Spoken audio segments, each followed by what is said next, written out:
noite, gente. Então, a gente só está esperando, eu já entrei um pouquinho, né, para a gente poder começar nosso bate-papo de hoje. Entrei já para vocês poderem chegando, desejando boa noite a todo mundo, para que o nosso bate-papo seja bem proveitoso, bem bacana hoje, né? Eu sempre começo um pouquinho antes, então, assim, o professor Daniel já está presente, né, aqui para conversar com a gente, só que eu vou esperar, como eu marco para começar às 18 horas, esperar só mais um minutinho e a gente já começa com bate-papo com ele. Então, enquanto isso, como a nossa temática hoje é preservação, eu não vou nem apresentar tantos livros, até porque na área dos documentos digitais, ambientes digitais, a gente vai falando, hoje a gente tem produções de livros, temos algumas, mas nós temos muito mais artigos científicos, projetos de pesquisa, então vale a pena também, quem quiser se inteirar um pouco mais sobre a temática, pesquisar artigos científicos, pesquisar também projetos de pesquisas do próprio Daniel Flores, meu, e de vários outros professores também que atuam nessa área, né? Mas aí eu gosto sempre de destacar algumas coisinhas, então vamos lá. Tem um folheto, né, das diretrizes do preservador, foi publicado pelo Arquivo Nacional, ele é do Projeto Interpares 2, foi traduzido e está publicado, está disponível online para quem quiser baixar gratuitamente, tá ok? Então, junto com ele tem outra diretriz, mas que é do produtor. Diretrizes do produtor e diretrizes do preservador, tá? Os dois estão disponíveis para quem quiser baixar, e assim como eu fiz no vídeo passado, vou fazer com esse também, depois eu coloco lá na descrição,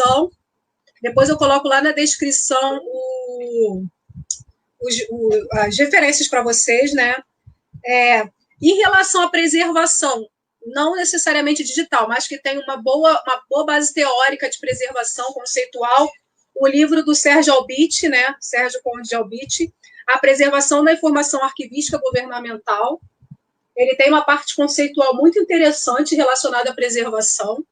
E aí, lembrando o que eu falei para vocês, não quer dizer que só tenham esses autores, que só tenham essa literatura, mas ela é uma base, um princípiozinho para quem quiser começar a entrar na temática, né? Tem o número da revista Acervo, que é o número... A revista Acervo de 2016, número 2, ela é os arquivos na era digital.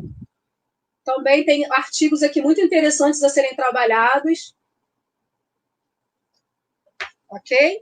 Ali, inclusive, tem um artigo meu com o professor Daniel Flores. Aí tem diversos guias também, do Arquivemática, do Atom, né? Do DOI, tem aquele outro do DOI. Todos esses estão publicados online e depois eu vou deixar, além desses que eu estou falando, algumas outras lá que eu acho bacana vocês pesquisarem. Mas, além disso, como eu falei, a gente tem muita coisa, muitos artigos, muitas pesquisas em andamento. É muito interessante que façam a pesquisa, porque como o tema é muito contemporâneo, nós ainda temos poucos livros. Mas nós temos, tá?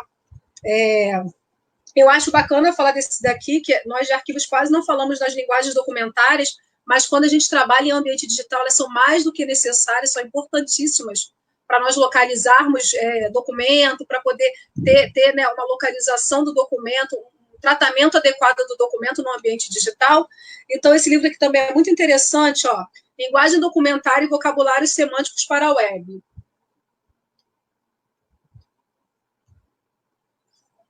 Ok? Nessa revista Acervo aqui também, de 2007, Normas e Terminologias em Arquivos, tem um artigo da professora Margarete da Silva, da UF, e da Cláudia Lacombe, que fala também sobre normas, né, relacionadas à preservação e gestão de documentos. Acho que é só preservação de documentos digitais. Espera aí.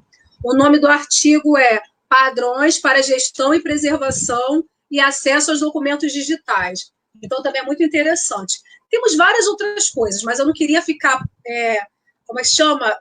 prorrogando muito esse início, porque hoje a gente tem um convidado, né? Graças, assim, o professor Daniel Flores aceitou estar nesse bate-papo com a gente, vai ser um ganho muito grande para a gente em relação a tudo isso.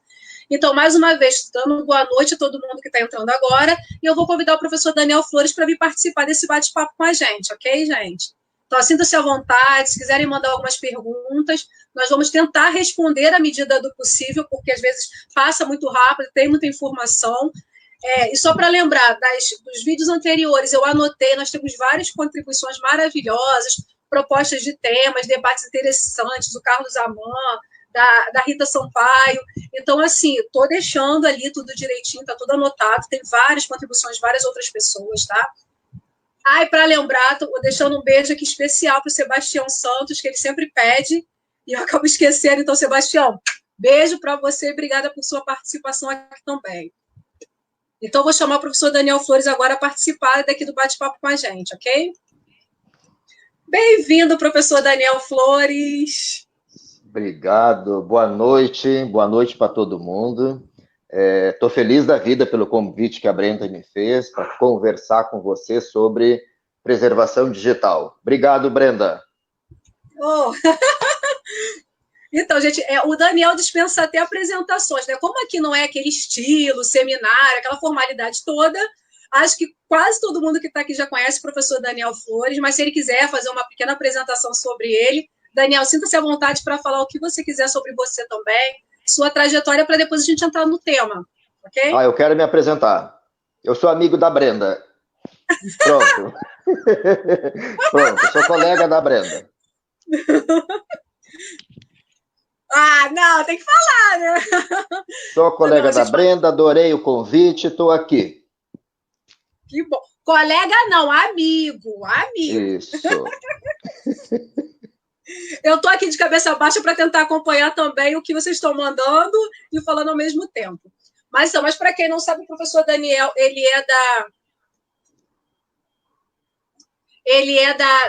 está agora, né, na Universidade Federal Fluminense, mas como todo mundo observa, ele é um gaúcho, né, tá aí com o chimarrão para não perder o hábito, e é um especialista nessa área que a gente está querendo tratar hoje, né, na parte dos documentos digitais, na preservação dos documentos digitais. Então, a gente não poderia não conversar com o Daniel quando a gente trata desse assunto, que é tão importante para a gente, tão importante na nossa área, né, dos documentos digitais. Então, Daniel, o que geralmente eu proponho quando eu começo esse bate-papo? Uma coisa bem leve, bem light mesmo, não tem aquele cunho de um seminário. É um bate-papo dos desafios, do cenário que a gente vê, de como a gente está tentando enfrentar isso. Se você também tiver alguma literatura que você queira indicar, esse tipo de coisa, assim, para a gente poder... Então tá, vamos lá então. A proposta da Brenda que ela me fez foi exatamente essa, da gente fazer um bate-papo muito à vontade aqui. A temática de preservação digital, ela é ampla, né? Ela é extremamente ampla, e aí, ao mesmo tempo que a gente tem essa amplitude, a gente vai fazer recortes. O meu diálogo aqui, ou a minha tentativa de colaborar com vocês, é exatamente o que ela tem impactado na questão do arquivista, na questão dos documentos arquivísticos digitais. A gente está preocupado com tudo que está acontecendo, até a própria questão agora da pandemia tem nos suscitado que o mundo vai ser diferente após a pandemia, nós não sabemos o que vai mudar, mas definitivamente vai haver um impulsionamento muito grande em relação à preservação digital. Isso nos preocupa muito, até porque os normativos que estão aí, e eu poderia citar agora o decreto da digitalização, ele passou à margem da preservação digital. Ele está orientando, ele está emanando uma política pública brasileira, arquivística, né, em que o que ele preconiza é que a modernização está ligada à digitalização, é exatamente ao contrário. A modernização ou uma transformação digital sistêmica deveria ser orientada à produção de nato digitais, documentos arquivísticos, nato digitais autênticos em uma cadeia de custódia. O decreto vai exatamente de encontro, ou ao contrário. Ele passa a ideia de que nós continuaremos a produzir documentos analógicos, iremos digitalizar, certificar, ou seja, fazer uma assinatura e eliminar o documento analógico que foi produzido, perdendo elementos de autenticidade. No decreto, foi muito infeliz a redação do decreto, ele não cita a exigência de um RDC-ARC, ou seja, que nós vamos conversar logo adiante, bem provavelmente, de acordo com o que a Brenda colocar na pauta, ou o que vocês perguntarem. Ele não traz a questão sistêmica da preservação. Não adianta, olha o que o decreto trouxe. O decreto trouxe a questão de controle de integridade. Controle de integridade está debaixo da preservação, mas não é a preservação sistêmica. Integridade está muito relacionado a controle de CRC, checagem de bits, análise de documento em 2 pontos no tempo 1, tempo 2. Isso não é sistêmico. Isso eu poderia fazer isso e romper cadeia de custódia. Eu poderia fazer isso e falsificar documentos. Eu poderia fazer isso com digitalizações que estão acontecendo aí, que o fornecedor está digitalizando ou propondo digitalizar e entregar um HD externo, sem abordagem sistêmica, sem esses representantes estarem confinados em sistemas arquivísticos com requisitos. E aí é que vem o repositório arquivístico digital confiável, aí é que vem a visão sistêmica da preservação digital. Mas isso é o que a gente vai tentar conversar agora, isso é o que a gente vai esperar, o que vai aparecer, tanto da Brenda quanto de vocês. Muitas coisas, né? Então já vou começar com uma pergunta que me passaram, e não foi agora não, foi desde que eu anunciei, eu comecei a receber algumas perguntinhas, sabe, Daniel, pra gente, assim, aquelas coisinhas fáceis de serem resolvidas. Então, por exemplo, eu recebi uma pergunta relacionada a tem uma pessoa que está tratando um arquivo pessoal, mas assim, é aquela coisa, sabe, é uma pessoa que contratou um arquivista para cuidar do acervo dele. Só que não tem aquela infraestrutura no computador dele de casa, então, principalmente fez a digitalização de fitas cassetes, de VHS que tinha, passou, né, para a linguagem digital, e quer preservar isso. Aí a pessoa que perguntou, né, eu não estou citando o nome porque ela não me deu autorização, não falou se eu poderia falar o nome dela ou não. Mas ela falou que o que acontece? Ela quer preservar e perguntou assim, tentou colocar o Atom, mas não conseguiu, porque teria que ter um servidor para poder anexar ele. Ela não tem, que ela só tem um computador onde estão as coisas. Então, em princípio, ela salvou no HD externo e estava pensando em jogar nas nuvens. Ela falou, mas como é que eu vou preservar isso? Porque numa das falas, desses bate-papos que eu tive, acho que foi na semana retrasada ou anterior, eu falei que no ambiente digital, quando eu estou dando aula, eu falo muito do mundo ideal, claro, eu falo de tudo que é necessário e que vai fazer a preservação adequada, o tratamento adequado do documento arquivístico. Só que no mundo real, às vezes, nem sempre é possível. Então, ele me mandou essa pergunta, falou, mas eu estou no mundo real que eu não tenho recurso nenhum para poder fazer essa preservação. Fui contratada, fiz o tratamento, e agora, para manter ele, para preservar, como é que eu faço? Deixo no HD externo, coloco nas nuvens, aí ela jogou essa pergunta para a gente falar um pouquinho sobre isso hoje. Maravilha de pergunta. É legal que você trouxe um monte de questões, né, Brenda? Você trouxe a questão de adotar o Atom, por exemplo, você trouxe a questão de colocar no HD externo, o senso comum nosso seria esse, né? Vamos fazer multicópias, tá? Ou vamos aplicar algumas estratégias da preservação digital. É interessante a gente fazer um recorte temporal dizendo que as estratégias de preservação digital, até um determinado momento, é o que a gente tinha para a preservação digital, para superar a barreira da especificidade e complexidade dos documentos digitais. As estratégias, elas têm problemas. Elas têm problemas porque elas não trazem em si explícita a questão sistêmica.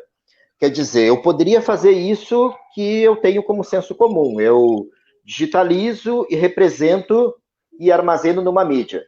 Aí eu faço uma migração, é uma estratégia. Aí eu faço uma virtualização, é outra estratégia. Mas olhem como é que eu estou fazendo essas estratégias de preservação digital, sem uma abordagem sistêmica. Eu estou fazendo elas ad hoc e não estruturadas. Quem disse que numa dessas migrações, conversões, emulações e virtualizações, eu não falhei em algo? Onde é que está o controle disso? Onde é que está a abordagem sistêmica disso? As estratégias por si só, elas não têm por si, ou per si, a abordagem sistêmica.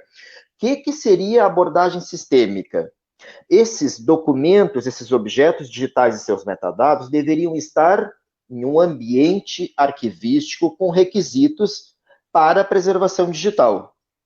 tenho que trazer a resolução do CONARC, a resolução 43 do CONARC, o RDC-ARC, o repositório arquivístico digital confiável, que é exatamente a concretização. Esse conceito, esse acrônimo, ele foi cunhado pelo CONARC e ele representa exatamente essa visão sistêmica. O modelo OAIS, uma abordagem sistêmica, em que eu submeto esses materiais para preservação e, a partir de então, até as estratégias de preservação digital estarão dentro desse sistema. A migração não será mais fora.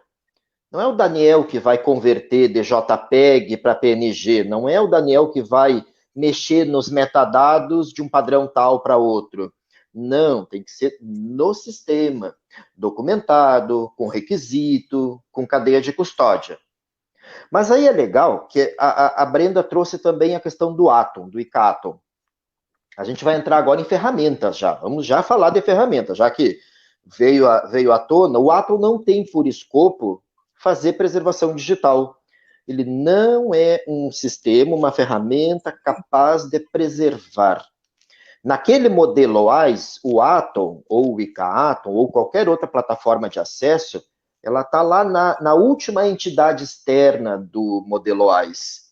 Então, geralmente a gente vê isso, a pessoa quer preservar, e aí ela usa o Atom, ou ela vai atrás do Atom. O Atom não vai preservar. O Atom é plataforma de acesso. Ele não faz preservação. Quem é que faz preservação? Outras ferramentas. Ferramentas que têm a capacidade do que a resolução 43 pede. A resolução 43 do CONARC, um RDC-ARC. Tem alternativas livres e tem alternativas pagas, proprietárias. Tem o Arquivemática, tem o Roda dos portugueses, tem o Preservica, tem o Libnova. Semana passada teve uma live fantástica, essa semana do Libnova, também é utilizado por Arquivo Nacional. O Chile, não, desculpa, a Colômbia utiliza no Arquivo Nacional o seu RDC-ARC nacional, ou o seu repositório arquivístico digital nacional é o Libnova. Tá? Então, existem alternativas. Esses sim serão sistemas que terão esse escopo de fazer preservação digital sistêmica. Mas aí ficou uma última questão, que é, como é que eu faço isso de casa? Eu teria que ter essa ferramenta em casa, né? Eu teria que baixar o software livre, instalar no meu computador, ter capacidades de hardware para isso, que não é muito comum, não é tão simples. A gente tem um problema nisso nas aulas aqui na UF, por quê? Porque os nossos computadores de laboratório, por exemplo, não têm essa capacidade para arquivemática.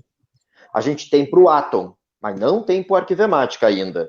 Então, a gente tem uma limitação aí. São computadores que precisam de mais memória, precisam de mais capacidade. Qual é a orientação? Nuvem.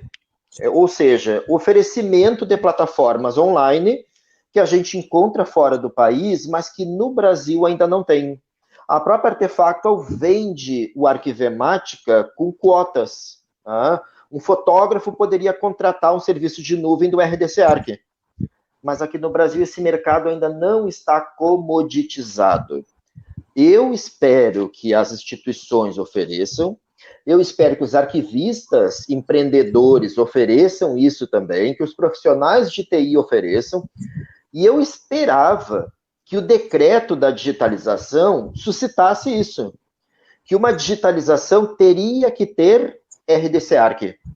É incoerente falar em digitalização e que aquele representante digital, que é uma cópia autoritária, uma autoritative copy, vale para os efeitos do documento oficial da instituição, e ele não vai ser preservado em um ambiente autêntico, ele só vai ter controle de integridade e não se cita nada de um RDC-ARC, nada do CONARC, nada da resolução 43. Então, esse é o caso. A pessoa ela vai ter que ir atrás disso. Ela vai ter que ou colocar no seu computador ou contratar alguém que ofereça uma solução de preservação digital sistêmica. E aí, só para complementar um pouquinho, né, o que o Daniel falou, e que eu sempre oriento muito algumas questões que a gente às vezes esquece.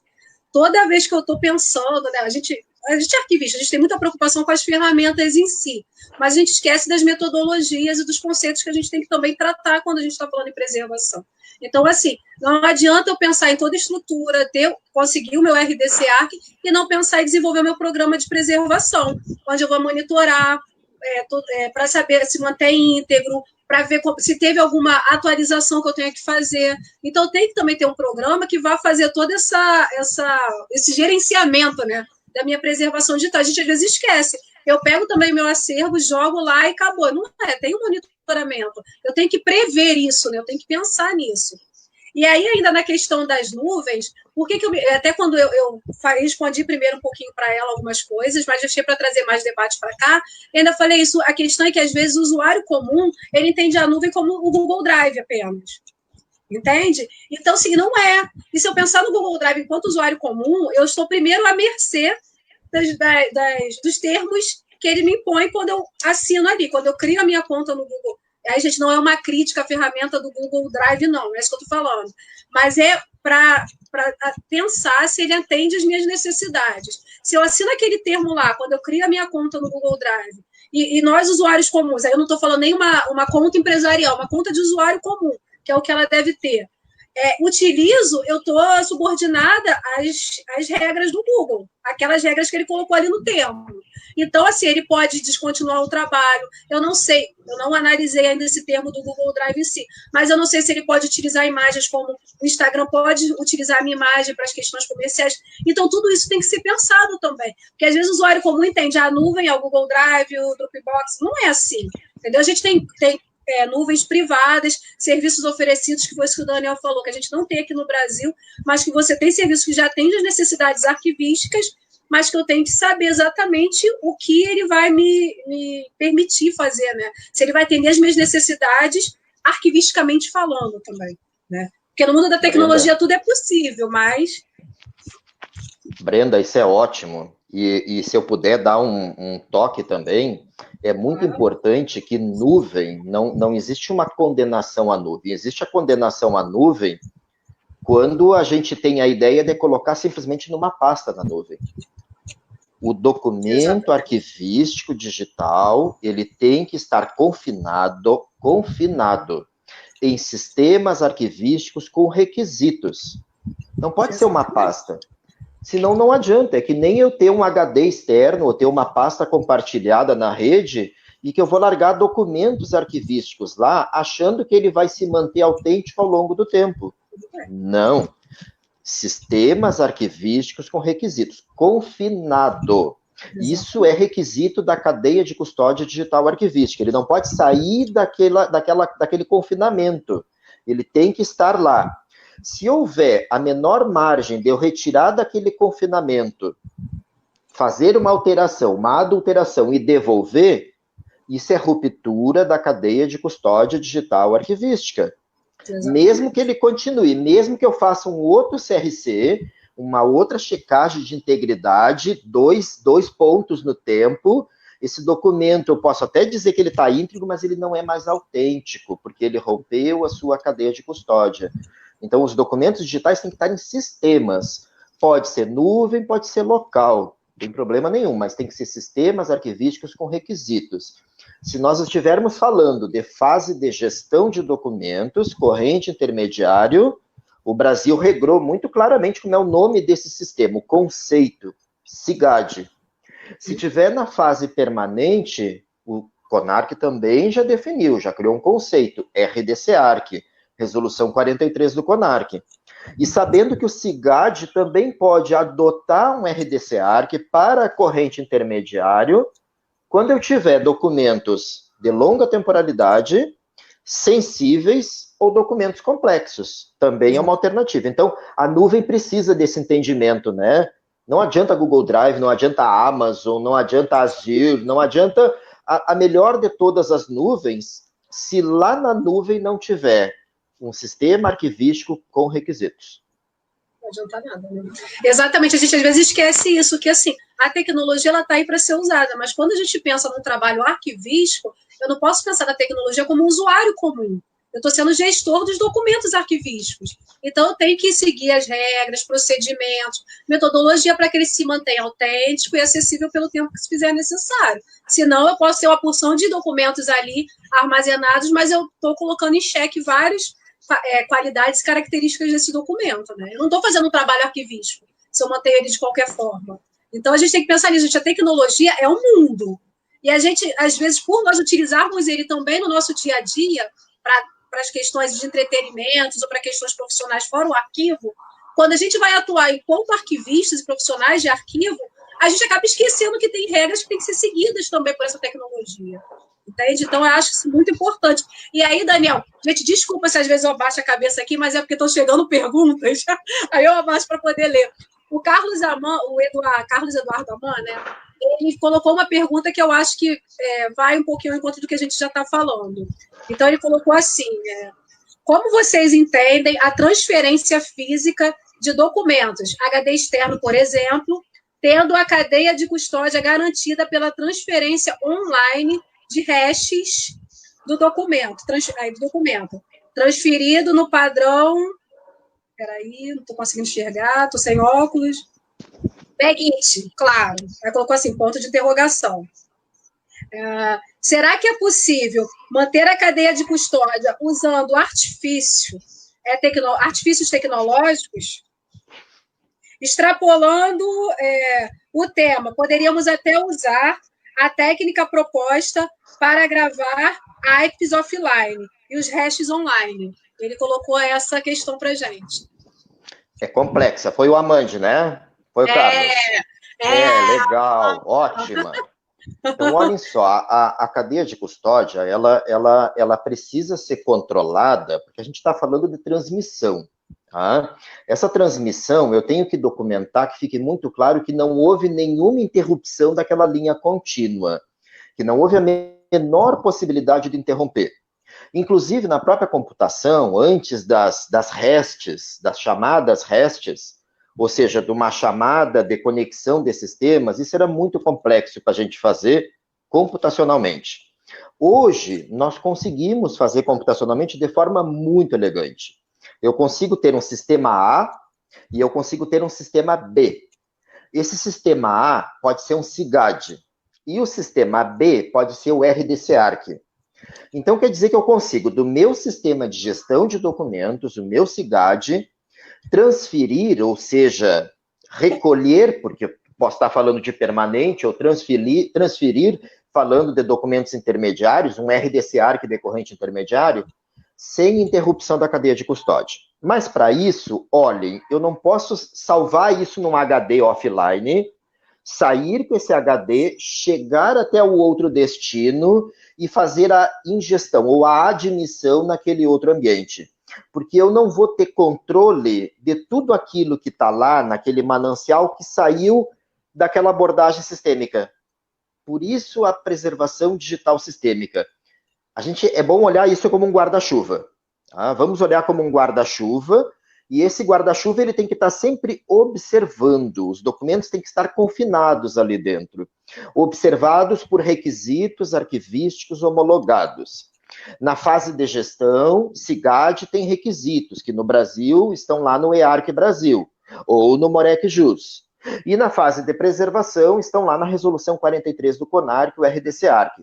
Então, essa conexão, ela tem que ser feita por uma chamada REST. Isso está muito bem implementado nos sistemas atuais, que eu posso fazer uma chamada de fazer um depósito de um pacote SIP.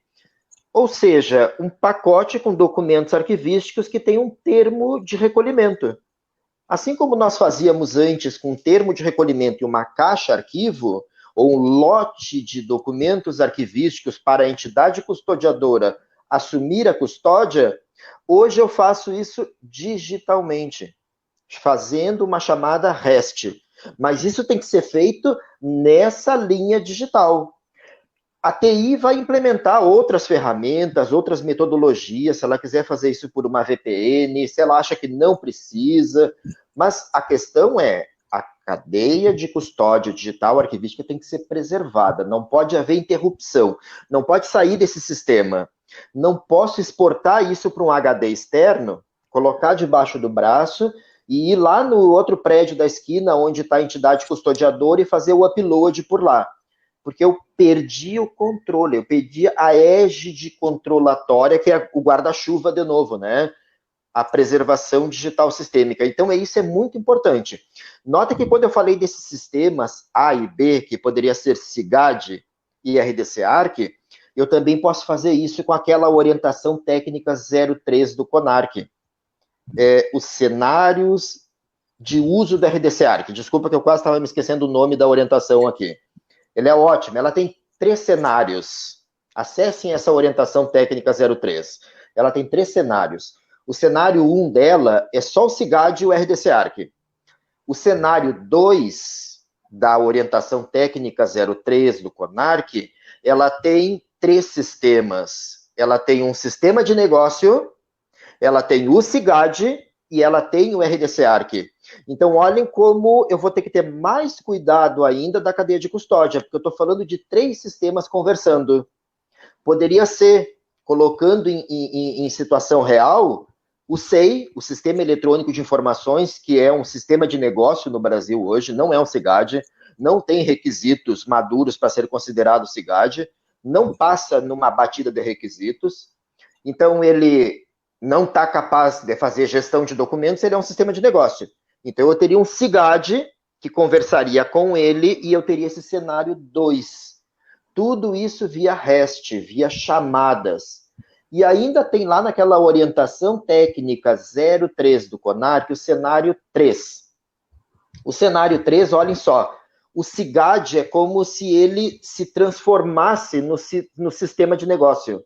Ele incorpora o sistema de negócio. Então, eu volto a ter só 2 sistemas. Eu não tenho mais 3 sistemas. Eu tenho só 2 de volta. O sistema de negócio, que agora passa a ter requisitos arquivísticos. Só que o que não está regrado ainda é que requisitos arquivísticos, já que eu não levaria todos os requisitos do EARC Brasil para dentro do sistema de negócio. Eu levaria requisitos mais simplificados, menores, já que o sistema de negócio é uma simplificação, né? Ele não faz toda a gestão de documentos, ele só faria a gestão daquele processo de negócio. Então, eu teria que colocar requisitos mais simplificados ali, requisitos que garantissem autenticidade. E aí ele conversaria também com o RDC-ARC, garantindo a cadeia de custódia. Mas aí, de novo, nessa linha ininterrupta da cadeia de custódia, via REST, via chamadas REST. Exatamente. Daniel, eu estou aqui assustada, que são tantas perguntas que estão chegando, está parecendo mais um quiz que é um bate-papo, eu estou adorando, eu estou feliz demais. Delícia! Gente. Muito bom mesmo. Então, só, se a gente não conseguir responder tudo, calma, a gente faz bate-papo 2, 3, 4, né, Daniel? 2, 3. Bate-papo por aí.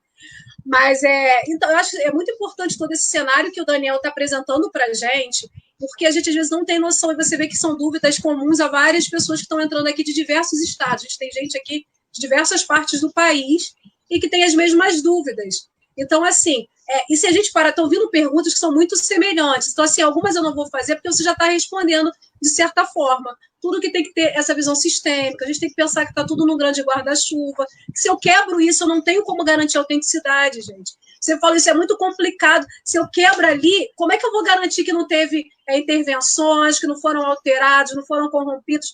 Então, por isso a gente tem essa preocupação com essa cadeia, com essa questão sistêmica, porque ali eu estou delegando responsabilidades, eu estou conseguindo mapear toda a trajetória de fato, com a segurança que tem que ser feita desse documento. Então, não é só um blá, blá, blá de acadêmicos, entende? É uma necessidade prática para que eu possa garantir a autenticidade desse documento. Então, assim, várias outras perguntas que vêm aqui também estão relacionadas com isso, o medo dessa quebra dessa visão sistêmica que tem que ter. E que antes a gente tinha também, gente. Só que antes a gente tinha essa preocupação, com os documentos não digitais, tinha essa preocupação. Só que é claro que a tramitação era feita, né?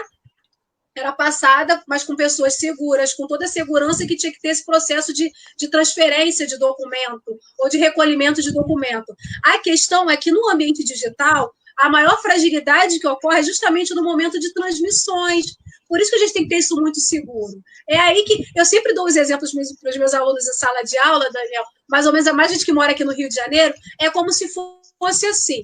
Eu tenho aqui na minha casa, teoricamente, estou segura na minha casa, estou blindada na minha casa. Estou na universidade, estou blindada dentro da universidade. O meu maior risco de vida é justamente do percurso que eu tenho que fazer da minha casa à universidade. Se eu não tiver segurança, se eu não souber exatamente o trajeto que eu tenho que fazer, as pessoas que estão envolvidas nesse trajeto, eu estou correndo risco. Se eu não vou pelo caminho correto que tem que ser, eu corro riscos. E é o que acontece com o documento. Por isso, quando a gente fala dessa visão sistêmica, desse grande guarda-chuva, dessa cadeia que tem que ser seguida, é no sentido justamente da gente garantir segurança a esses documentos, porque senão não é fácil. Não adianta eu ter todo o aparato tecnológico e errar nos procedimentos, que aí já era, entendeu? Investi pra caramba, mas é na hora de tramitar, pego esse HD, qualquer pessoa leva lá, como é que eu vou garantir, entende? Eu não tenho como garantir, de fato, que aquele documento é ali confiável, é autêntico, então são muitas questões de procedimento. Quando eu levo esse documento a juízo, quando eles vão checar a autenticidade desse documento, eles checam, inclusive, isso. Quem esteve envolvido nesse processo de produção do documento, de armazenamento do documento, vão checar lá todo o sistema, a robustez do sistema, a segurança do sistema. Então, por isso que a gente bate o tempo todo nessa tecla. Temos que manter essa cadeia, temos que ter essa visão sistêmica, não pode ser rompida. Por quê? Para garantir a autenticidade, confiabilidade dos documentos. Porque senão não tem por que eu armazenar o documento. Se eu não posso utilizar ele depois, com garantias dessas qualidades dele, não tem por que eu armazenar esse documento. Ele deixa de ser arquivístico, entendeu? Ele deixa de valer de prova porque é colocado em xeque a própria autenticidade dele. Né? Pior que eu e Daniel falamos pra caramba, né, Daniel? Esse bate-papo, Jesus! Maravilha! Mais uma. Vamos lá, Daniel. Venha. Jesus! Gente, você não está entendendo. Está bombando aqui, que eu fico até perdida aqui. Deixa eu pegar aqui a próxima. Não, é da Débora Soares, né? A Débora ela colocou assim: como daremos garantia de preservação em nuvens, fora do país, para arquivos de administração pública que possam ter dados sigilosos? Como ficamos na questão de desterritorialização? Gente, aqui a gente tem que seguir a lei. Quando a gente fala de documento público, a gente tem que seguir o que a legislação diz. Então, foi o que o Daniel falou. É uma pena que a gente não tenha as nuvens aqui no país ainda, porque aí a gente não tem esse serviço para poder utilizar o armazenamento da documentação. Então, as instituições públicas elas têm que desenvolver o RDC-ARC delas. Elas não vão poder armazenar fora, porque a legislação hoje não permite. Ainda mais documento sigiloso. Entende? Então, assim, não é nem uma questão de ferramenta. A ferramenta existe lá fora, mas não existe aqui dentro. Entendeu? Então, é isso que, Daniel, se quiser complementar, é porque eu tenho que lembrar também que não é só uma questão de tecnologia. Mais uma vez, a gente tem que também ver o procedimento, que a gente chama de contexto jurídico e administrativo que está em torno dessa documentação. Eu tenho uma legislação que regra que regulamenta o ato que está registrado naquele documento. Os registros públicos têm toda uma lei, tem normas ali em volta deles, a gente tem que atender isso. Inclusive a questão de armazenamento desses documentos, né? Quero sim. Foi a Débora, né? Débora Soares. Débora Soares. Débora Soares. Ótimo, Débora. Inclusive, assim, porque tem um princípio arquivístico envolvido nessa questão. Princípio de territorialidade. Tá? Se eu não tiver garantido o princípio da territorialidade no armazenamento, na custódia e na preservação desse documento, ele já feriu o seu princípio, ele já não tem mais características de um documento arquivístico. Ele já está inseguro arquivisticamente. Então, quer dizer, eu posso adotar nuvem sim, mas essa nuvem tem que contemplar o princípio arquivístico de territorialidade. Foi uma pena que até a questão daquele regulamento que houve sobre a internet no Brasil não colocou a exigência do território brasileiro para armazenamento. Está falando do Marco Civil da internet? Marco Civil, isso. Daniel, você lembra que em relação a essa questão de nuvens, é porque eu não sei nem que ainda começou um projeto que queria desenvolver uma nuvem comum para arquivos, bibliotecas e museus no âmbito federal. Depois, nunca mais ouvi falar, acompanhei no início, depois... Né? Não vi nunca mais. Tem um outro documento importante que eu acho que ainda está vigente, que é aquela orientação daquela portaria 04 do antigo Ministério do Planejamento. Ainda era Ministério do Planejamento vinculado a uma secretaria do Ministério do Planejamento que hoje é Ministério da Economia. E ela dizia claramente, dava requisitos de adoção em nuvem. Então, dentro do país, territorialidade, definia uma categoria para os ambientes de armazenamento, dava um CAT5 para armazenar. Então, isso é muito importante. Então, olha, a custódia tem que ser garantida. Olha um outro problema que acontece também nas nossas instituições, mesmo que dentro do Brasil, mas é o que está acontecendo, por exemplo, com sites, com os websites. Ele é um documento de arquivo, mas ele não é preservado pela instituição, pela produtora. Nós estamos quase que terceirizando a preservação dos websites para aqueles serviços na internet de preservação de sites. A gente tem a internet, a gente tem aquele de Portugal, o arquivo da web de Portugal, achando que eles estão preservando um documento nosso. Não, o documento arquivístico tem que ser preservado dentro da nossa custódia, dentro do nosso ambiente de preservação, aquele guarda-chuva, aquela abordagem sistêmica. Olha agora a gravação no cenário político, a gravação daquela reunião que está sendo solicitada e não foi apresentada ainda. Pelo menos não até a última notícia que eu estava acompanhando. É documento arquivístico. Tem que ser custodiado pelo produtor ou pela entidade custodiadora. Aonde está? Se ele é documento de caráter permanente, Lei 8.159, artigo 25. Então, custódia é algo importante. E a custódia tem que cuidar, não é só a custódia dentro da produtora, tem que ser custódia confinada em sistemas arquivísticos com requisitos. Se esse sistema que eu estou usando não tem requisitos arquivísticos, a cadeia de custódia está comprometida. Um exemplo, eu gravo essa reunião, mas eu deixo ela num HD externo. Está rompida a cadeia de custódia. Eu produzo um documento digital na minha instituição, mas eu não transfiro ou não faço arquivamento no arquivo.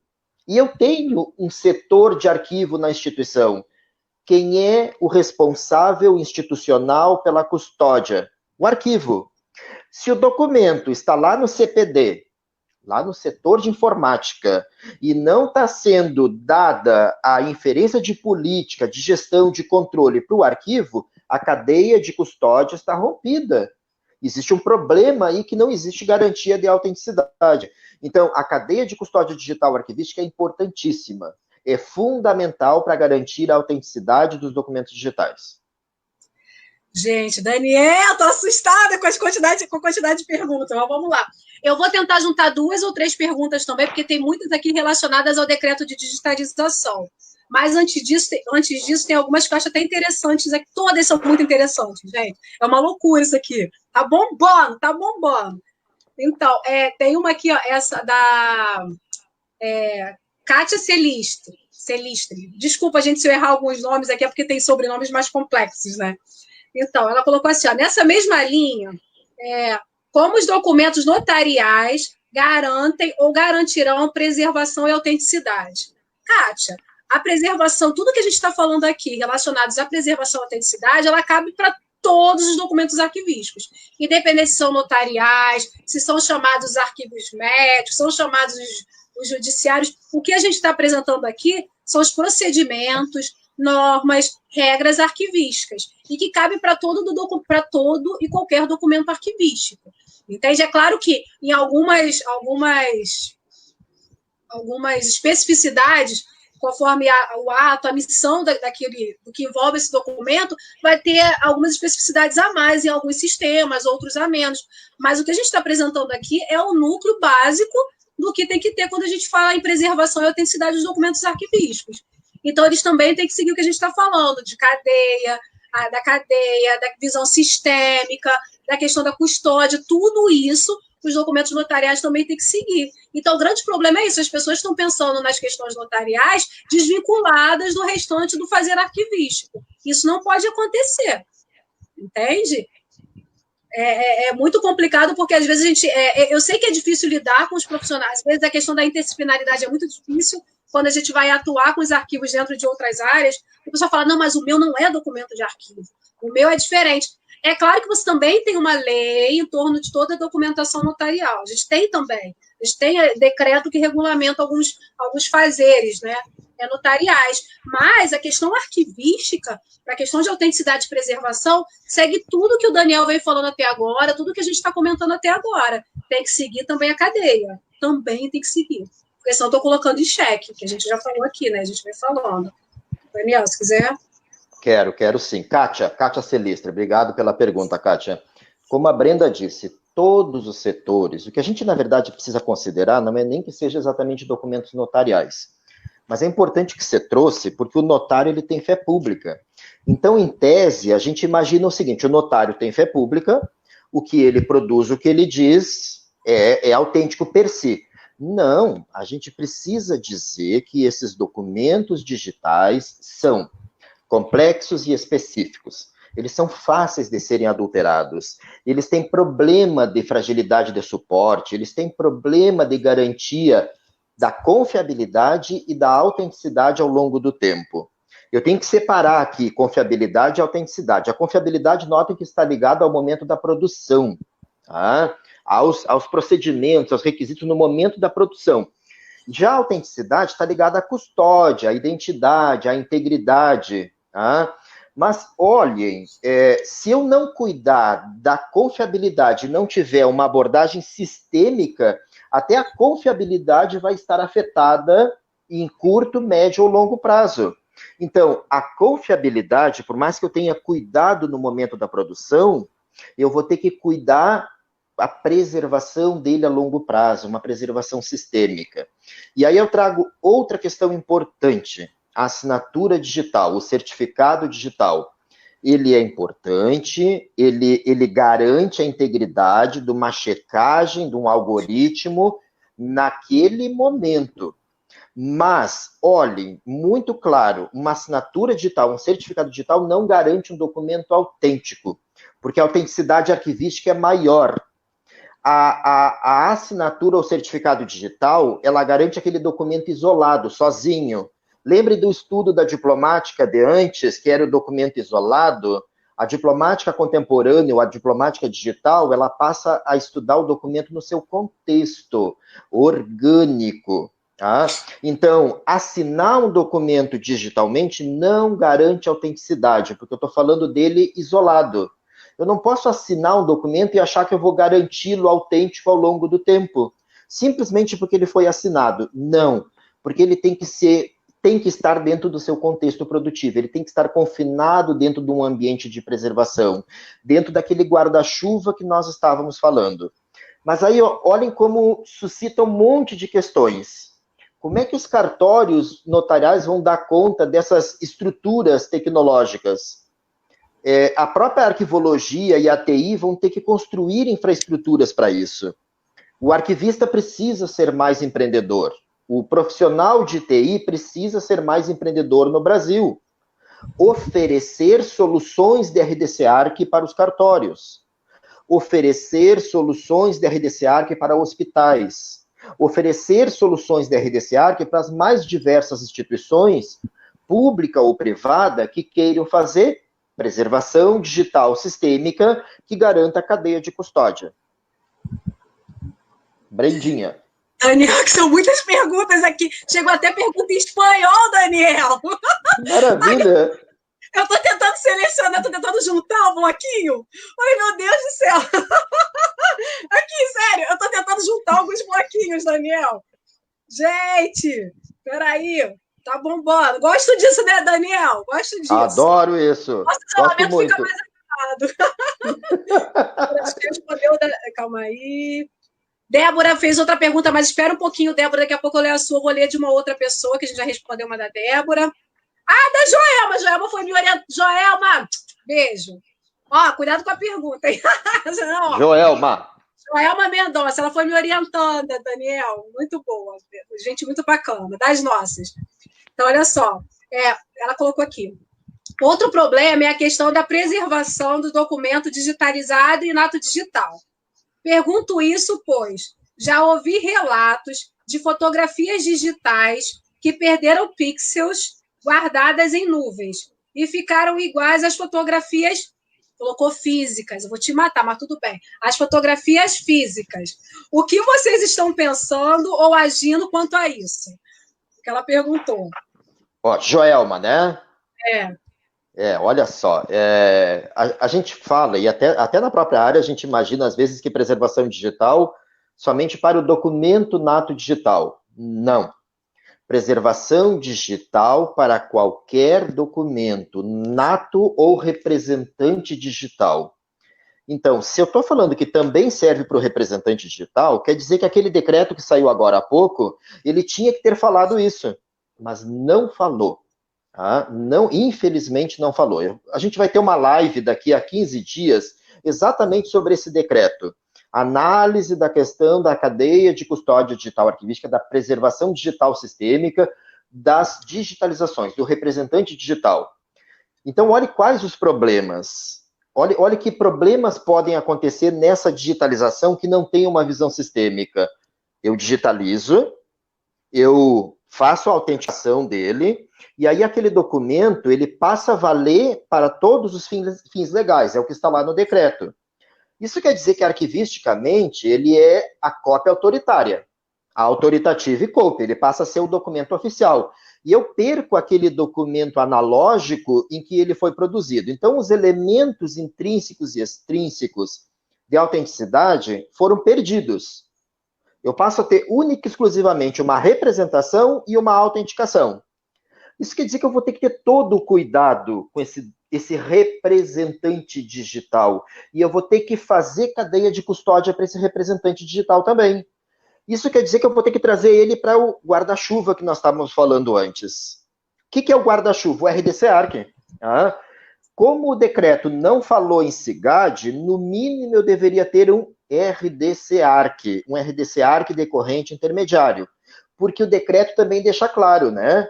A digitalização ali não está focada na digitalização de documentos de caráter permanente. Somente documentos de caráter corrente intermediário. Então, eu teria que ter um RDC-ARC decorrente intermediário para essa digitalização, para poder ter uma visão sistêmica, uma abordagem sistêmica, para que não aconteça o que a Joelma disse, de colocar na nuvem e perder pixels, ou perder resolução, ou haver uma migração que não foi feita uma checagem de CRC, que não foi feita uma adequação de metadados, ou que nessa migração eu poderia, no momento de migrar, eu olhei que não está bom, eu olhei um risco e eu não gostei, e eu corto, eu substituo.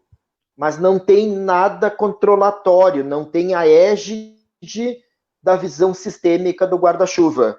Então, olha, digitalização arquivística para cópias autoritárias tem que ter abordagem sistêmica, preservação digital sistêmica, tem que contemplar cadeia de custódia digital arquivística. Tá?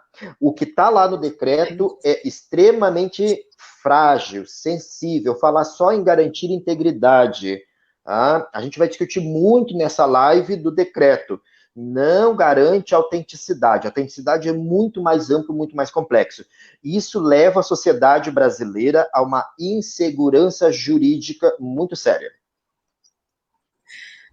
Daniel, então, veio várias perguntas relacionadas à fotografia também, às angústias relacionadas às fotografias, porque tem muitos acervos de fotografias digitais, né? Então, daqui a pouco eu vou juntar tudo num bloquinho, porque você já respondeu partes, mas e também sobre a digitalização. Não acho que é muito legal a gente entrar muito na digitalização, já que a gente vai ter uma live para debater isso, né? Pois é. Como você mesmo falou. Acho até bacana deixar, assim, não que a gente não queira responder, mas eu acho bacana, como tem uma live que vai se tratar desse tipo de assunto, bacana também deixar para a gente compartilhar lá e juntar. Mas vou ler umas aqui, sobre o decreto, só umas que eu acho que é interessante a gente comentar. E aí as outras eu acho bacana a gente deixar nessa live. Depois você fala direitinho, Daniel, onde vai ser a live, tudo direitinho, para o pessoal também se programar, tá? A Raquel Mello. Raquel também foi aluna da Unirio, tá agora em São Paulo. Raquel, beijo para você.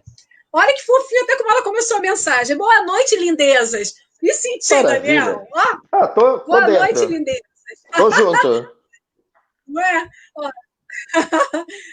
Se der tempo de tocar no assunto, vocês acham que os requisitos estabelecidos no decreto 10.278, né, de 2020, são suficientes para garantir a preservação e recuperação dos documentos digitalizados? Aí mandou beijinhos para a gente. Raquel Melo, adorei o Lindezas. Eu estou dentro, eu estou junto, né, Brandinha? Não, o decreto não... O decreto não garante, infelizmente. Tá? É impressionante como o decreto chega num nível tecnológico tão grande que ele chega a falar em resolução DPI, pontos por polegada, dots per inch. Mas ele não fala que quando eu digitalizo esse documento, quando eu passo a ter uma representação, uma imagem daquele documento e que eu vou eliminar aquele documento, ele não fala que esse documento tinha, ou desculpa, essa representação e seus metadados, que estão lá no anexo 2 do decreto, tem que ser preservados num ambiente sistêmico. O guarda-chuva, de novo, né? Aquele paráguas enorme da abordagem sistêmica. Porque se tiver fora, gente, a assinatura digital ou o uso da certificação digital não vai garantir a autenticidade desse documento. A assinatura digital tem validade, tá? Ela tem prazo. Vou falar muito disso nessa live. A assinatura digital não foi especificada qual tipo de assinatura digital. Não foi falado de carimbo de tempo. Tem muitas lacunas, né, Daniel? O decreto deixou muitas lacunas, muitas imprecisões, né? Ele é muito problemático, assim. Falhou demais. Deveria ter citado a questão de preservação digital sistêmica, a questão de que tem que ter um ambiente de preservação, RDC-ARC. Não basta com citar simplesmente integridade, garantir integridade. Não serve. Não serve para a autenticidade. A integridade é só um dos componentes da autenticidade. A autenticidade é muito maior. Isso não está garantido. Então, retomando, Raquel, não garante. Agora, está posto, o decreto está aí. O que a gente precisa fazer e qual é que vai ser o objetivo dessa live? É tentar dissecar ela, ela não ele, o decreto, né? E começar a fazer puxadas que amarrem a questão da garantia da autenticidade. A partir do momento que fala da integridade, a gente vai ter que fazer derivações ou interpretações de que não basta simplesmente fazer um controle de CRC, de checksum. Esse controle da integridade tem que ser dentro de um RDC-ARC. Tem que respeitar a resolução do CONARC. Tá? Então é nisso que a gente vai ter que insistir. A gente vai ter que fazer interpretações, já que o decreto foi tão falho. Ele falhou muito, ele chegou a um ponto que ele disse que das entidades privadas não precisa seguir o anexo 2, que é o que fala dos metadados arquivísticos, da classificação e da avaliação. Olhem que margem perigosa ele dá. Ele dá uma margem que na iniciativa privada não precisa classificar e avaliar. Isso é muito sério, muito sério. Então, são essa dissecada que a gente vai ter que fazer para dizer o seguinte, olha, para a gente ter digitalização e eliminação, a coisa é muito séria. Nós vamos ter que garantir que a digitalização, ou que essa cópia autoritária, seja feita em um ambiente sistêmico de preservação. A temática da nossa live de hoje, preservação digital sistêmica, com garantia da cadeia de custódia. Vou te falar, e a gente tem que pensar assim, gente, antes também do digital, infelizmente a legislação nem sempre acompanha os procedimentos, as práticas, as melhores práticas e os fazeres de cada área específica, isso não só para arquivo, acontece também em outras áreas. E antes, com os documentos não digitais, também aconteceu isso, tiveram leis, normas, decretos, que acabavam não satisfazendo o que era arquivístico. E aí a gente tem que usar isso, aquilo que o Daniel falou. Eu falei, André, porque eu estava lendo aqui. Aquilo que o Daniel falou. A gente tem que ser firme nas questões, pelo menos, de procedimento. E tem que falar, não, tá falando que é isso? Sim. Mas, para além disso, eu tenho que garantir por meio de tais coisas. Porque, assim, o decreto não é o melhor. Não é o melhor. Tem muitos problemas, como o Daniel já citou, tem muitas lacunas, tem questões que, inclusive, seriam divergentes do que nós, arquivistas, colocaríamos para ser feito, mas, gente, foi assinado, foi sancionado, fato. Tá vigente. Contra fatos não há argumentos, exatamente. Contra fatos não há argumentos. A gente vai ter que utilizar? Vai ser utilizado. Então, o que a gente tem que fazer é não utilizar com irresponsabilidade.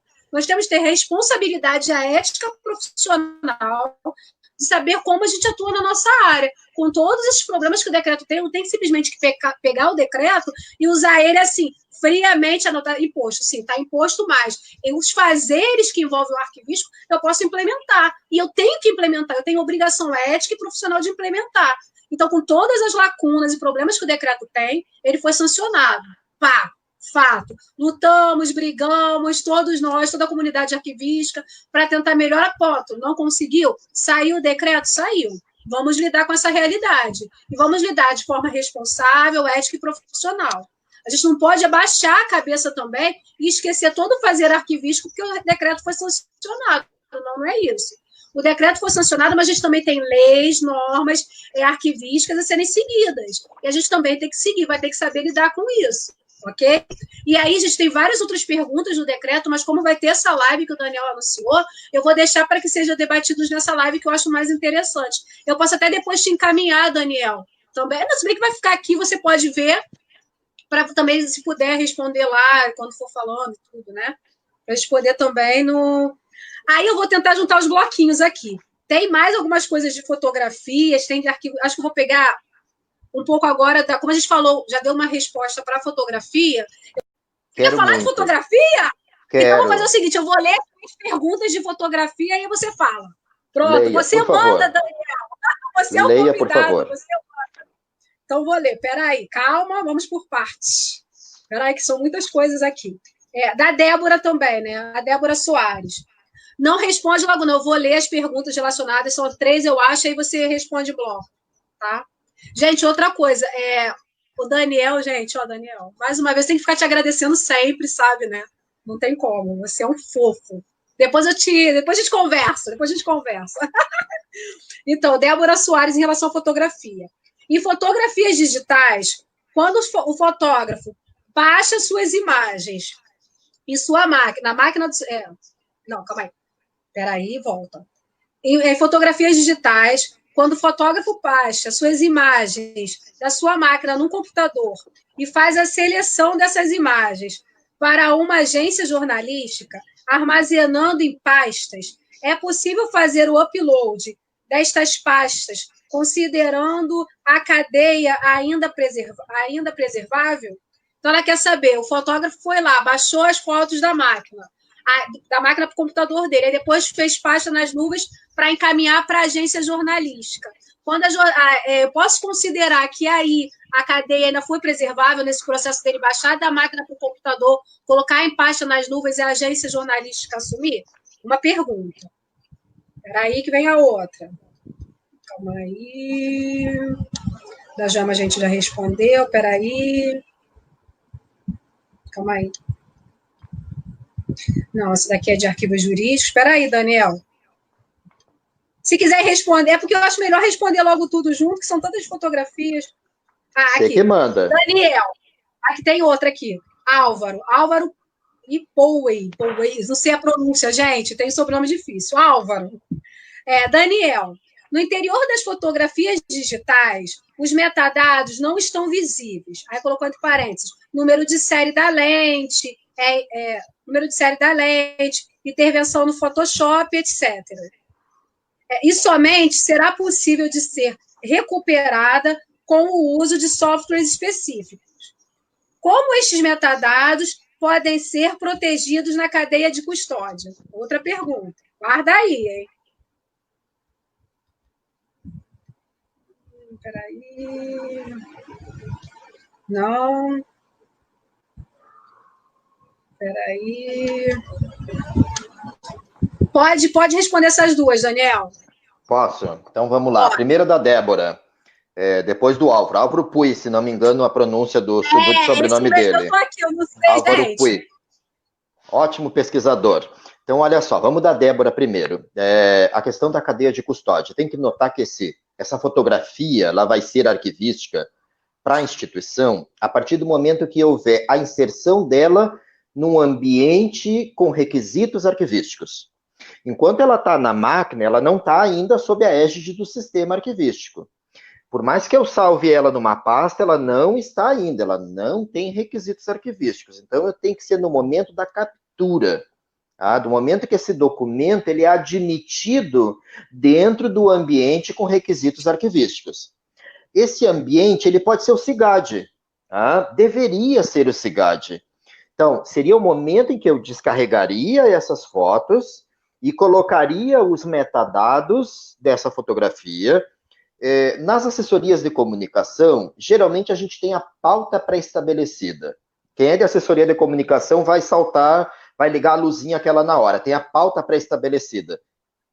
Antes do fotógrafo sair a campo, já tinha que eu preparar a pauta.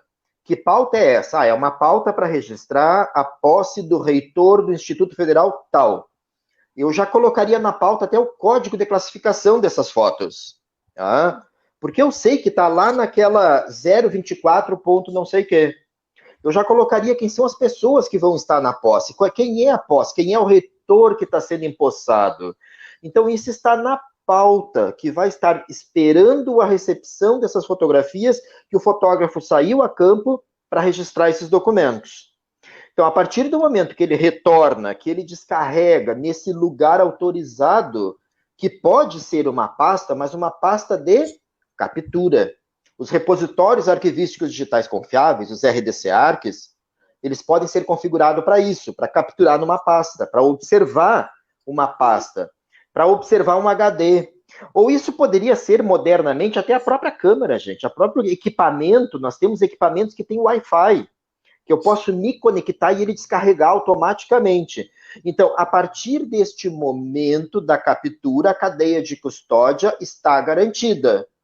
Vai haver a tramitação, vai haver arquivamento, vai haver avaliação, se necessário, até a destinação final, eliminação ou preservação permanente, mas tudo na égide sistêmica. E aí eu vou estar cuidando esta cadeia de custódia digital arquivística. Eu vou cuidar que não se rompa mais, que esses documentos não saiam mais do sistema. Tá? Eles têm que ser controlados, eles têm que ser migrados lá dentro. Eles têm que ser emulados lá dentro.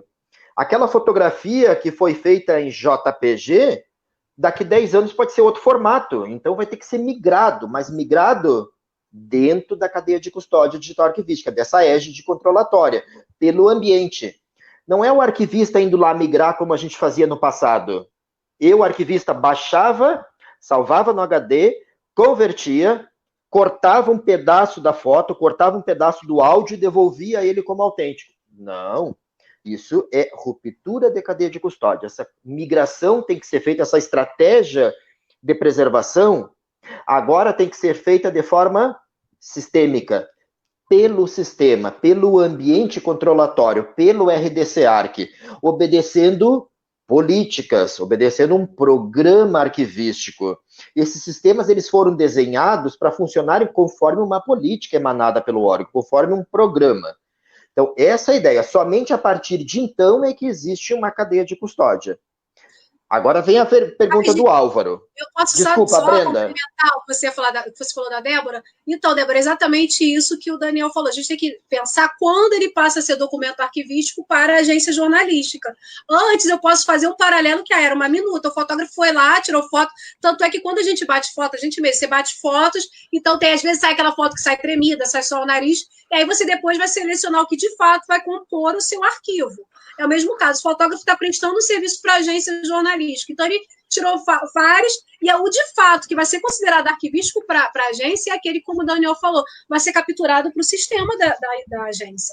É o que a agência de fato vai utilizar, vai levar para o arquivo dela, vai compor os documentos arquivísticos dela. Tudo anterior, esse processo anterior de produção, eu posso considerar ainda como se fosse uma minuta, tá? Estou considerando aqui.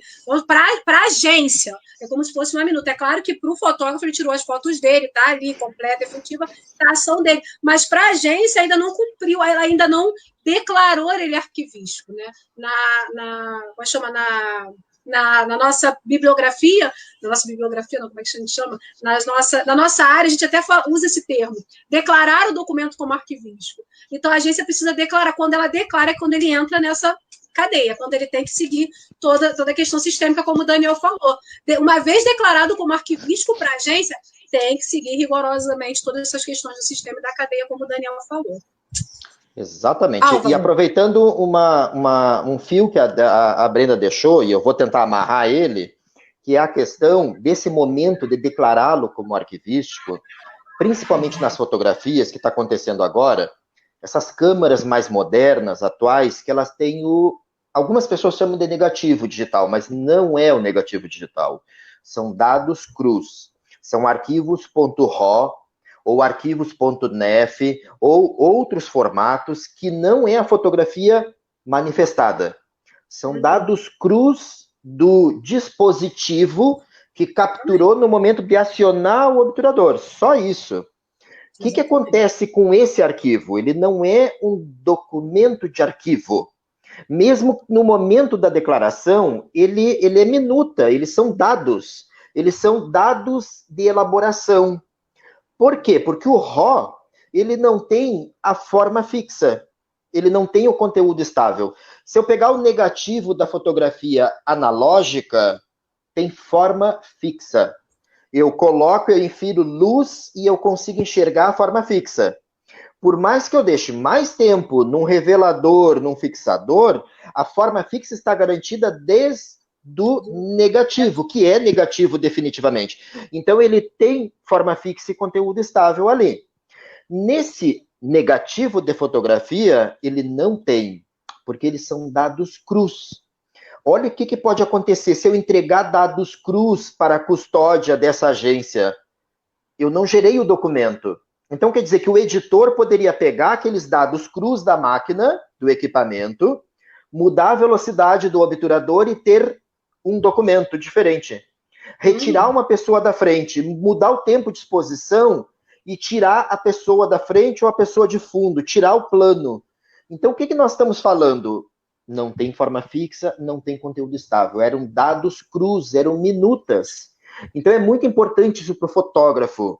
Ele é o produtor, ele é a autoridade arquivística, ISAR, ele tem que garantir que aquele documento tem que ser acabado, aquilo que ele declara. O documento RAW não é um documento acabado, ele é dados crus. Tá? Ele é que nem uma planilha que gerou um relatório. Ele é que nem um CorelDRAW que gera uma logomarca. A logomarca é ela manifestada. É que nem a planta de engenharia com AutoCAD e a planta de engenharia manifestada diplomaticamente. Então, isso era para pegar esse fio que a Brenda deixou. É muito importante. Daniel, antes do Álvaro de novo, Álvaro, vai chegar a sua resposta, peraí. Mas é que eu lembrei, para quem tiver interesse também, tem um material bacaninha relacionado à fotografia que foi desenvolvido no âmbito do projeto Interpares 3, no Team Brasil, entrando no site do Interpares, tem lá, teve um estudo de caso que foi trabalhado justamente com fotografias dentro da Unicamp, né, da Universidade de Campinas. Então, assim, depois eu posso até deixar o link aqui também, que é bem interessante. Tem lá, tem o relatório, tem desenvolvimento deles, plano de ação em relação à preservação disso, porque lá também tinha isso, tinha um fotógrafo, então ele encaminhava as fotografias, né, que aí eles chamaram de dossiês de reportagens, e aí eram selecionadas as fotos, eles estavam pensando como essas fotos são documentos arquivísticos, quais delas são, como é que eles iam manter isso. E aí fizeram todo o projeto baseado na metodologia do projeto Interpares, e aí eles tiveram lá algumas soluções que eu acho que vale a pena as pessoas darem uma olhada. Não estou falando que vai se aplicar a todo mundo, ou que vai ser a solução para todos os casos, mas vale a pena para quem está entrando nesse meio de compreender as fotografias como documentos arquivísticos e como elas devem ser tratadas, é um material bacana para se olhar, um material bem assim, detalhadozinho, né? Aí depois eu deixo aqui também para vocês terem acesso. Agora a pergunta do Álvaro, né? Álvaro. Do Álvaro Pui. Os metadados técnicos de uma fotografia, que são obtidas pelo equipamento, pela câmera, no momento em que ela produz aquele objeto digital. São os metadados de SIM. Pode ser até a questão geoespacial.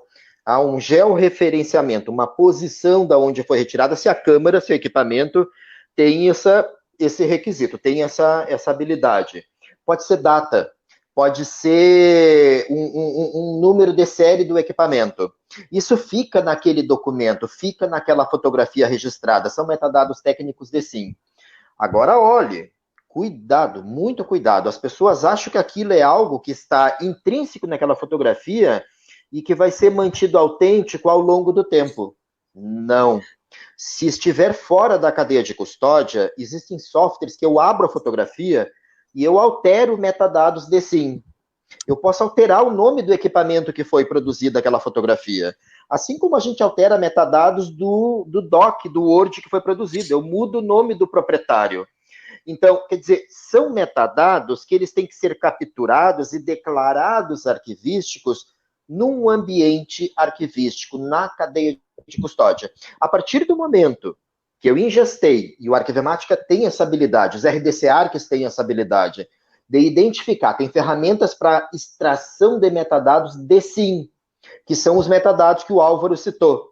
Eles são armazenados num padrão de metadados que é o METS, tá? Um padrão de metadados que obedece o PREMIS, que é um padrão de preservação digital de metadados. Não cabe nem nos metadados de gestão, nem nos metadados ISAD de representação ou no BRAD, mas cabem lá no PREMIS. Então, esses metadados vão para dentro do pacote arquivístico de submissão, o CIP, e eles são arquivados no ambiente de preservação, no pacote AIP, e estarão sempre debaixo da cadeia de custódia, daquele guarda-chuva, novamente, do RDC Arc, resolução 43 do CONARC, o RDC Arc. Então, esses metadados só têm sentido quando estão dentro da cadeia de custódia. Porque senão eu posso dizer até que aquela foto que foi tirada numa Nikon foi tirada num outro equipamento.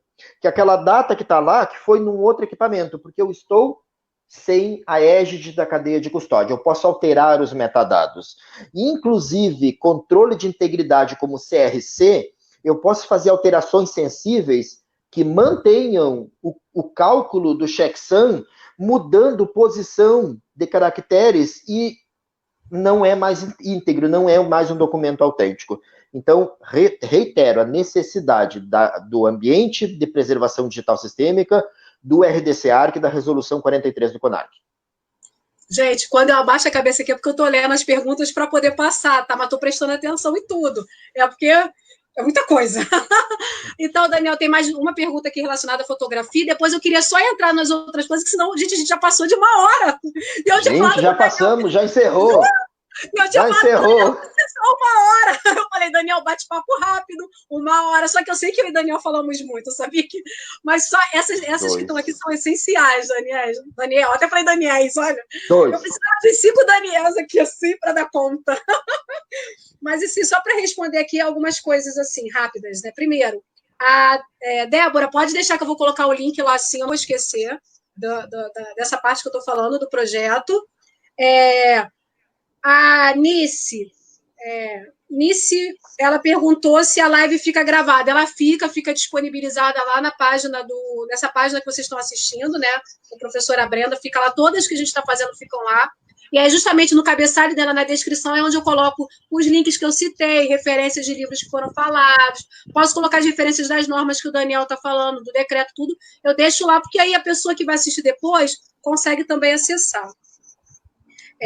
Então, o Eduardo L. Santos, ele fala da fotografia. No caso eu acho que você já respondeu, mas vou ler para... Se você quiser... Você já respondeu, mas mesmo assim vou ler. No caso das fotografias, o que deveria ir para o RDC Arc? O formato RAW ou já processadas? JPEG, enfim, ele perguntou. Quero falar dessa depois, se você deixar. Pode falar agora, filho. Essa é a última. Falar agora? Agora. Ótimo, do Eduardo, né? Olha só, Eduardo Santos, olha só o que a gente falou anteriormente. O RAW, ele não é o documento arquivístico.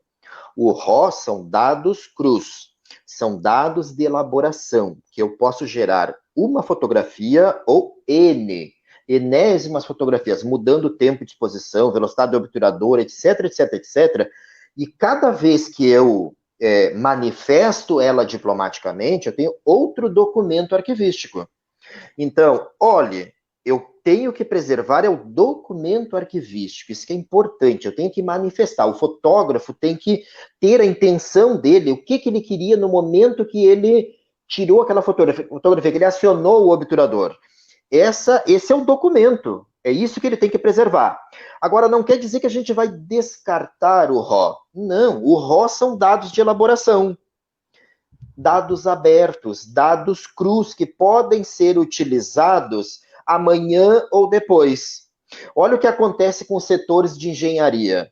A gente faz uma planta e a gente preserva essa planta ao longo do tempo, mas às vezes a gente preserva essa planta manifestada diplomaticamente num formato, às vezes PDF, que perde a habilidade de edição.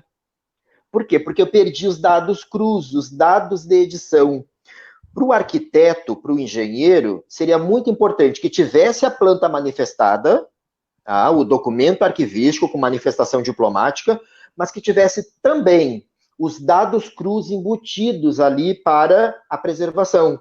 Imagine um arquiteto, um engenheiro que tem um sinistro num prédio, num anfiteatro, ou ele quer recuperar a possibilidade de peso, cálculos que foram feitos, ele recupera a planta, mas ele não tem cálculo estrutural que estava feito lá naquele software, naquele CAD. Se nós, arquivistas, tivéssemos preservado a manifestação, PDF, por exemplo, PDF-A, e dentro do PDF-A nós tivéssemos incorporado PDF A3, ou A2 também permite, os dados crus, o DWG, esse arquiteto, esse fotógrafo poderia, esse arquiteto ou engenheiro, ou outro profissional da área, né? Ele poderia abrir e ter acesso a esses dados crus, esses dados abertos, a onda dos dados abertos. A fotografia serve a mesma analogia. Eu tenho que ter a fotografia, a foto, o documento arquivístico, manifestado diplomaticamente, com forma fixa e conteúdo estável. Mas eu poderia colocar anexo ou junto como parte deste documento o RAW, os dados crus. Se fosse uma Nikon, é um NEF. Dependendo do equipamento, tem outras extensões. Então, eu guardo o documento manifestado e guardo os dados crus, os dados abertos para o princípio de reuso no futuro. Ô, Daniel, me fala aqui até qual horário você quer ficar, porque ainda tem algumas perguntinhas aqui. Gente, até 7h30 conseguimos, né? Até 7h30. Então, olha só, gente, eu vou ler. Mas tem muita coisa ainda. Então, qualquer coisa, vocês podem mandar as perguntas, manda pela mensagem, pela caixa de entrada, né? Pelo message, que aí qualquer coisa eu tento marcar uma outra live com o Daniel nessa agenda lotada dele, entendeu? Para a gente continuar tendo bate-papo sobre isso. Mas são várias questões aqui. Rapidinho, tem uma. Muito obrigada, Rodrigo Lizardi de Souza. Ele colocou o link aqui para a gente do projeto do Interpares lá da Unicamp. Então, ele está mandando para o próprio site do CIAC, do Unicamp. Quem quiser aí nas mensagens, o Rodrigo já colocou. Obrigadão, Rodrigo. Muito obrigada mesmo. Então, vamos lá, Daniel. Mas tenta ser mais sucinto também para responder, porque tem coisas interessantes aqui também. Não, pena que eu não consegui responder tudo, cara. Muita coisa boa. Olha só, a Diana... Isso aqui eu mesmo vou falar até, a Diana Poipic, acho que é Poipic, ela está querendo saber mais da preservação de museus, de acervo museológico. Acho que ela deve ser da área de museologia. E ela pergunta, inclusive, o Tainacan, se ele existe já, ela coloca assim, como repositório para acervos de museus e tal. E ela pede se fale mais da preservação de museus. Só que aí eu queria falar, Diana, nós somos especialistas da área de arquivo. Então, assim, para arquivo, a gente tem normas, regras, procedimentos muito específicos para a nossa área na parte de preservação. Então, inclusive, os nossos repositórios, que é esse que o Daniel está falando, RDC Arquivo, Repositório Digital Arquivístico Confiável, ele tem especificações, porque o documento arquivístico ele tem características e qualidades que têm que ser mantidas, e que o acervo museológico não necessariamente tenha, e que o acervo de biblioteca também não necessariamente tenha. Então, quando a gente está aqui tratando da preservação digital, específica para documentos arquivísticos, que é o nosso campo, é a nossa área de atuação. Entende? Nós atuamos na área de arquivos. Então, assim, o nosso cabedal é muito para essa área de arquivo, para as necessidades arquivísticas, dos documentos arquivísticos. E aí, nesse sentido, o Tainacan, ele não atende essas especificidades arquivísticas, que a gente tem que manter de autenticidade, de relação orgânica, dessa questão que o Daniel fala de uma visão sistêmica. Mas, Daniel, se você quiser falar mais um pouquinho, sucinto, porque eu ainda tenho 2 perguntas que eu acho muito importantes. Quero falar sim. Desculpa, repete o nome para mim. Diana Poipic. Diana, olha só, bem como a Brenda falou, nosso recorte aqui é arquivístico, mas eu quero trazer as questões interdisciplinares que aconteceram, ou que ainda vem acontecendo entre arquivo e museu na área de preservação digital. Então, a primeira questão que eu queria trazer é que a questão de sistêmica, ela vale também para museus. Ou seja, o modelo sistêmico, do modelo OAIS, da norma ISO Internacional 14.721, que preconiza o OAIS, serve para museu também, é adotado em museus também. Também dessa relação interdisciplinar, o que eu queria trazer? A experiência do MoMA, Museu de Arte Moderna de Nova York, Estados Unidos. O que eles fizeram lá no MoMA? Olhem que interessante, eles pegaram o software arquivístico, um RDC Arc, o Arquivemática. Por favor, Diana, procure isso. Procure por Arquivemática e procure por MoMA, Museu de Arte Moderna. Você vai encontrar um trabalho lá, que eu acho que o coordenador é o Benfino, Rad Benfino. É o nome dele, é o coordenador da área de preservação digital. Eles criaram um sistema, junto com a Artefactual, que é o Arquivemática, voltado mais para museus. E aí eles deram um nome para esse sistema em software livre, focado em um ambiente de preservação sistêmico para museus. O nome desse software se chama Binder. Tá? Binder ou Binder. Tá? Ele está disponível para download. Tá? Ele é livre, ele pode ser utilizado livremente, pode ser copiado, adulterado, modificado. Tá? E ele é o Arquivemática e o Atom por baixo.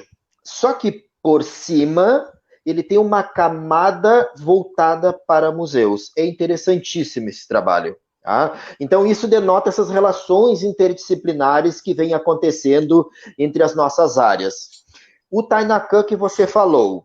O Tainacan, um trabalho fantástico para museus.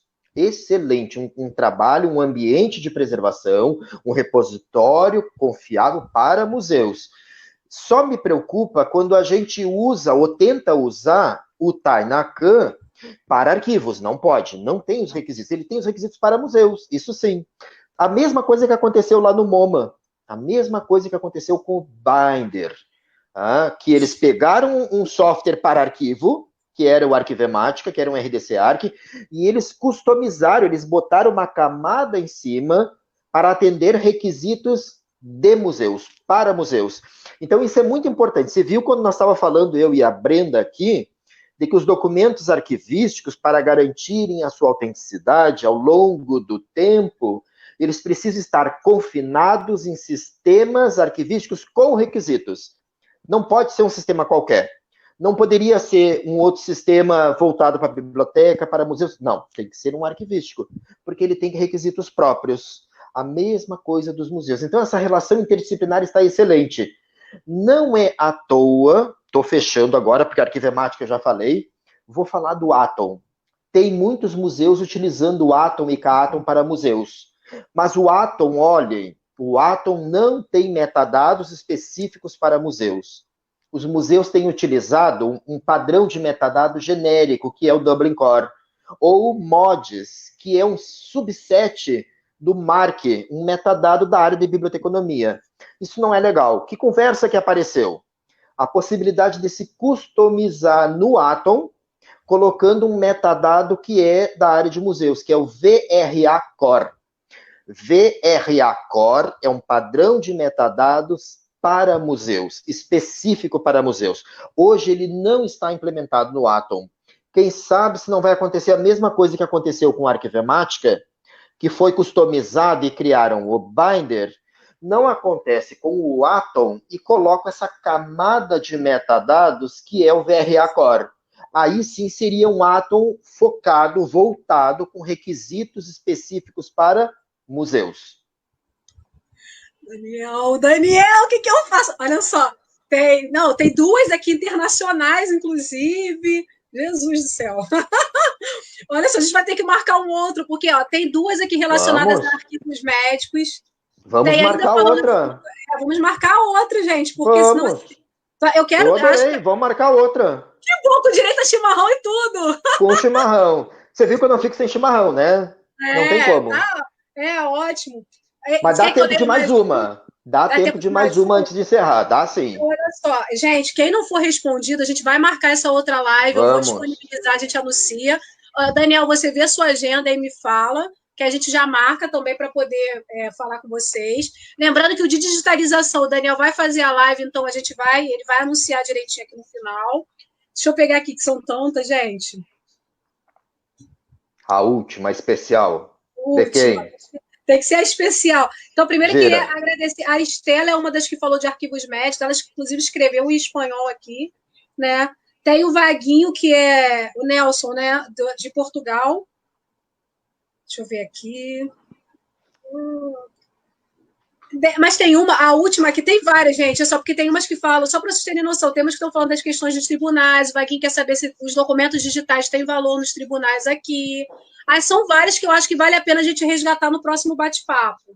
Vamos resgatar, Questões sim. éticas e tudo. Mas eu acho que tem uma daqui, essa penúltima aqui que colocaram, eu acho que ela fecharia, seria boa para a gente fechar o nosso bate-papo de hoje.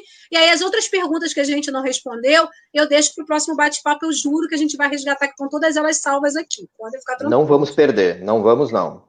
Então, vou ler a pergunta da Juliana Nunes. Ela colocou assim, ó, olha essa, Daniel. Ó, tem do Luiz Felipe, que é me orientando, a pergunta dele é muito pertinente também.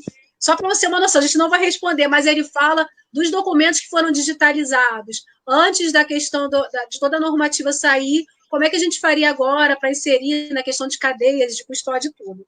Mas eu sei que a gente vai responder, mas daqui 2 semanas eu respondo ela. Daqui a 2 semanas você responde. Que eu sei que você coçou, mas vai mais 1 hora para responder. Então vamos dar a Juliana Nunes, que ela é muito básica, Daniel, olha só.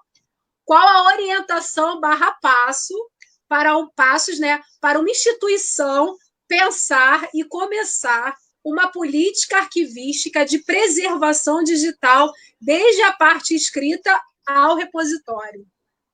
Isso é ótimo. E aí, Daniel? Isso é ótimo, gente. Eu achei Isso que é era para ótimo. fechar o bate-papo de hoje, é muito bacana, né? Acho que o mais importante, antes de eu começar, eu tenho que ter a abordagem sistêmica. Eu tenho que ter esse entendimento da abordagem sistêmica, da preservação digital sistêmica.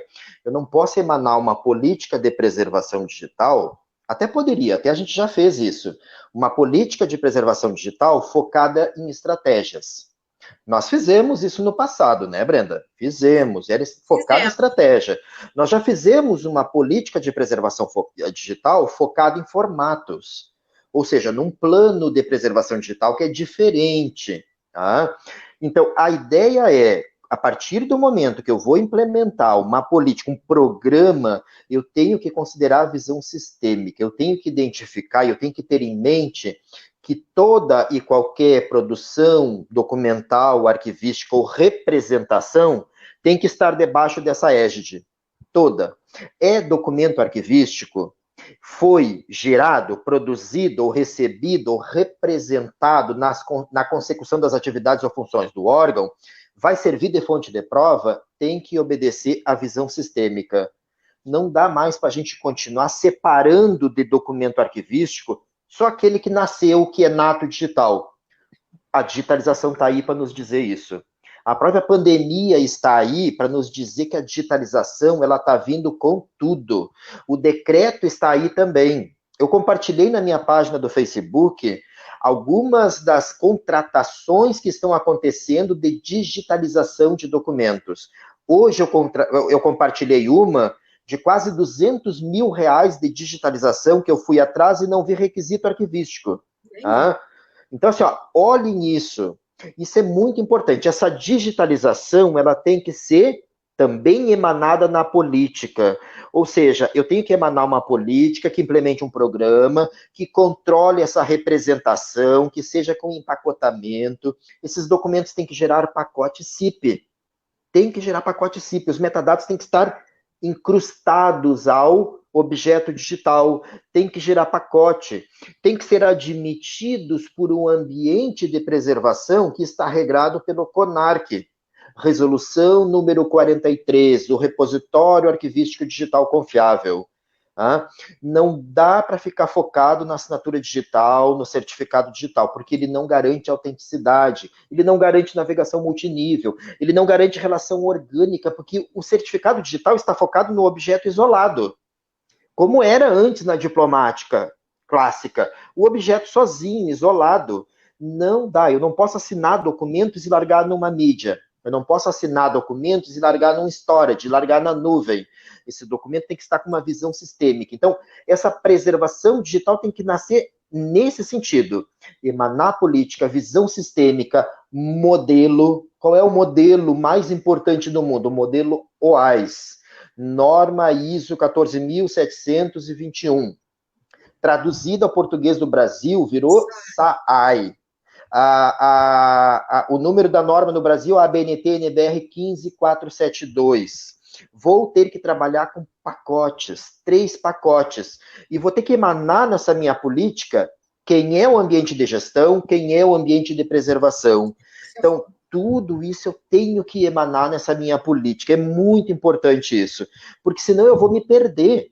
Porque eu estou trabalhando com uma representação que gera uma cópia autoritária.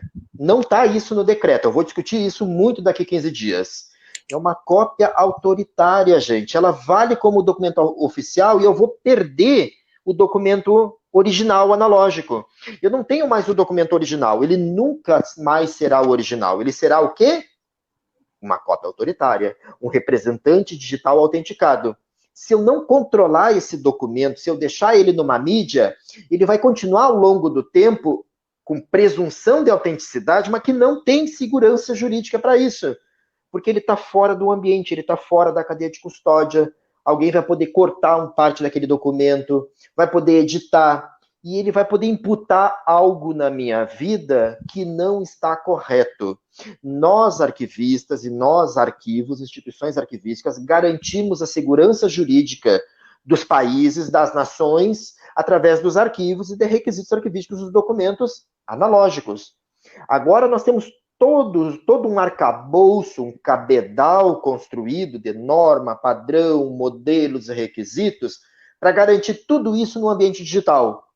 Só que os governos estão fazendo isso afastados de requisitos arquivísticos. Isso é muito perigoso. Isso vai levar a nossa sociedade para uma insegurança jurídica muito séria. E quando isso acontecer, vão nos chamar e a gente tem que estar preparado para dar conta disso. Exatamente. Só para complementar um pouquinho o que o Daniel falou, e quando a gente fala para uma instituição que vai implementar um programa de preservação, se é daquelas professorinhas bem básicas, né, assim, bem, uma questão introdutória para quem não está muito avançado nesse ambiente, né, do documento digital, eu tenho que pensar sempre, gente, que atrelado ao meu programa de preservação, eu tenho um programa de gestão. Então, assim, quando eu penso em desenvolver o tratamento dos documentos arquivísticos digitais da minha instituição, eu tenho que pensar, aquilo que o Daniel falou, desde identificar eles como documentos arquivísticos. E isso faz parte do meu programa de gestão de documentos. E aí eu não estou falando programa informatizado, não, estou falando de regras mesmo, regras que a gente vai fazer. Então, assim, a gente tem que pensar em duas frentes, né? Tem toda a parte tecnológica que eu vou desenvolver, que eu vou pensar, que eu tenho os requisitos dados, como o Daniel falou, que eu tenho as questões das normas, que eu tenho norma ISO, que já me diz os pacotes, que eu tenho a questão da resolução do CONARC para falar do repositório, que eu tenho uma resolução do CONARC que fala de um sistema informatizado para gestão arquivística de documentos. Então, vou desenvolver toda a parte das ferramentas tecnológicas necessárias com todas as questões legais e de procedimentos que ela tem. Um aspecto. O outro aspecto, o fazer arquivístico, é o criar as regras também para os fazeres arquivísticos da instituição. Eu tenho um arquivo na minha instituição, quem é responsável por esse arquivo, como é que ele vai se desenvolver, ele é arquivo setorial ou é arquivo central, quem são responsáveis, quem são as pessoas, se eu vou ter verba destinada para esse arquivo, entendeu? E em que hierarquia esse arquivo vai estar subordinado. Vou fazer o levantamento documental também, para saber o que eu já tenho produzido, igual a estimativa do que eu vou produzir. Aí eu produzo mais hoje, nato digital ou digitalizado? produzo já em sistemas de negócio, ou ainda uso o meu Word lá para produzir? A minha mensagem de correio eletrônico vai ser considerada documento arquivístico? O meu website vai ser considerado? Então, essas questões também têm que ser pensadas, porque depois eu vou saber o que capturar, o que declarar como arquivístico, o que dar continuidade dentro dessa cadeia, o que ter essa visão sistêmica. Mas antes disso, eu tenho que ter as normas e regras arquivísticas da minha instituição também.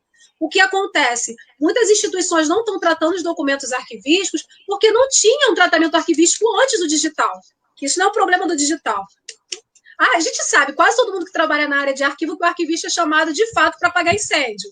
Contratam a gente para dar aquela conta daquela massa documental acumulada. Isso existia para o analógico e agora existe para o digital. Vamos lá, quero digitalizar tudo. Tem a porção de instituição que digitalizou e agora não sabe o que fazer com aquele legado digital, né? E aí chama o arquivista. Só que mesmo que a gente trabalhe com essa massa documental acumulada, a gente também tem que pensar no que vai ser produzido, no que está sendo produzido. O digital tem essa rapidez. Enquanto eu estou aqui tratando o documento, olha quantos estão sendo produzidos.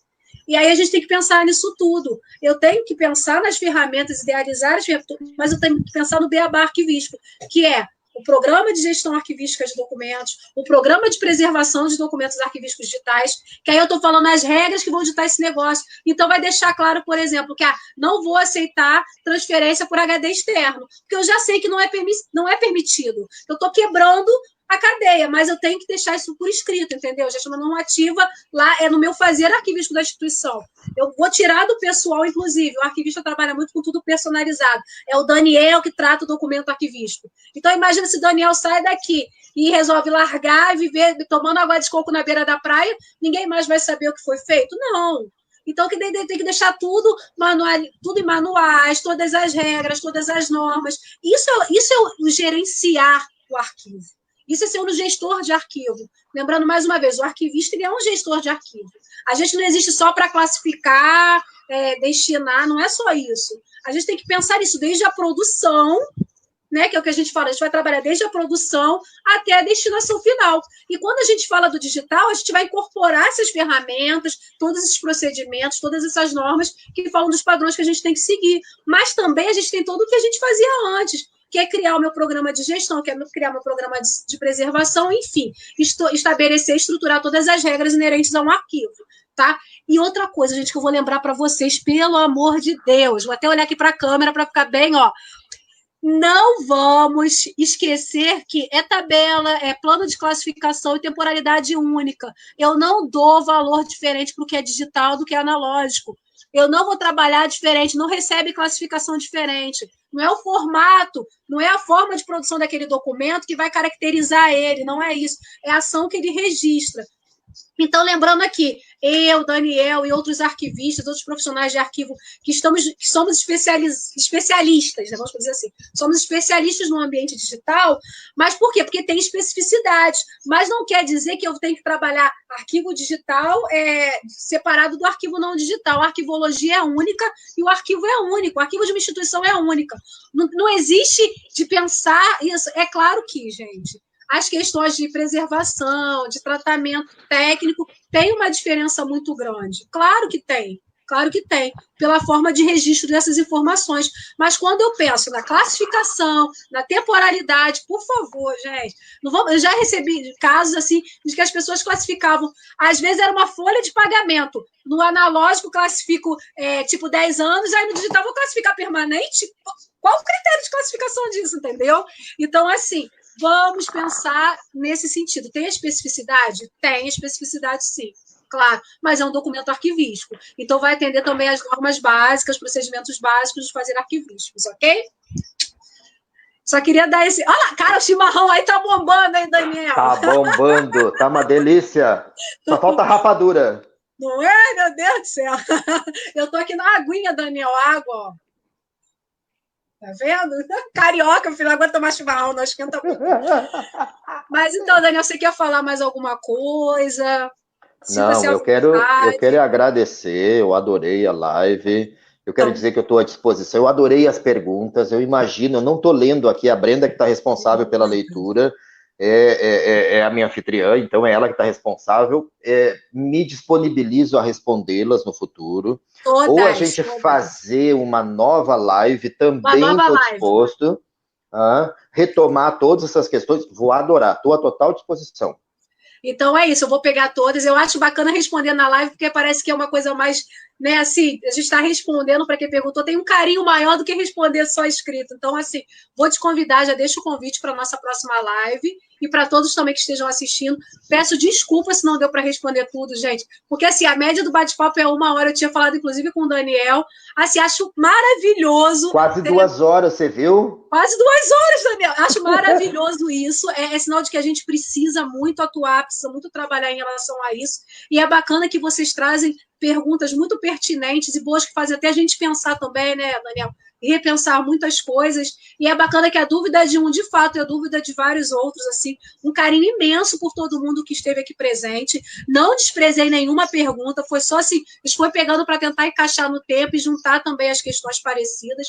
Tem várias outras falando de ética. Muito interessante aqui, Daniel, muito. Mas é porque senão a gente iria até meia-noite, entendeu? Ia ser a live mais demorada do Brasil. Então já pensou? Não dá, né? Mas aí eu já deixo o convite para você participar de uma outra live com a gente. E aí eu vou deixar todas essas perguntas, elas ficam já aqui disponíveis. E aí eu só peço que quem quiser fazer mais pergunta, porque essas de hoje eu já vou fechar aqui, vou anotar. Então, quem quiser fazer mais alguma pergunta já para a próxima live, manda no privado, no message, porque aí fica mais fácil de eu controlar até o que está entrando de novo, tá? Em relação a perguntas. E aí, na nossa próxima live, o Daniel vai ver a agenda, porque ele ainda tem essa live que ele vai falar de digitalização, né, Daniel? Faça a propaganda. E aí a gente retoma já com essas perguntas que ficaram pendentes de hoje. Mais uma coisinha, para a próxima quarta, para dia 20, eu fechei com outro professor também, o Luiz Eduardo, da UFPB, da Universidade Federal da Paraíba. Então, assim, porque pediram, né, das coisas, pede professor Luiz Eduardo também para falar.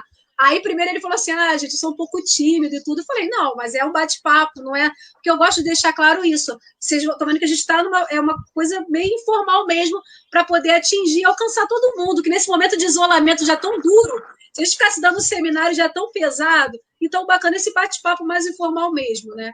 E aí, então, o Luiz Eduardo, ele vai dar na live no dia 20 comigo aqui, e a gente vai falar, deixa eu pegar, ai meu Deus do céu, deixa eu pegar aqui o tema. A gente vai falar, peraí, rapidinho, gente, é muita coisa. Pera, Daniel, enquanto isso, pode ir falando da questão da sua live, que eu vou achar aqui a temática do Luiz Eduardo. Daqui a 15 dias, live sobre digitalização, na verdade sobre o decreto.